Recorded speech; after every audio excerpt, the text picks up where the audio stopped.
Gado a fek mi. Se pa ka travesse nou? Nan men al travesse. Bon mal ba mi se men. Meta ali. Non, ko ka ali mapten nou men ma vele ave. Parce que e moun ne m'a sauvé. Ya, kay ko.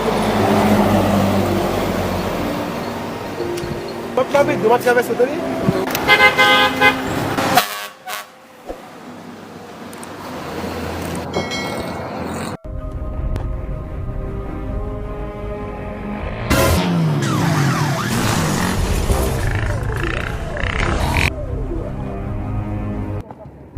Bos wote wa moto wa, oui?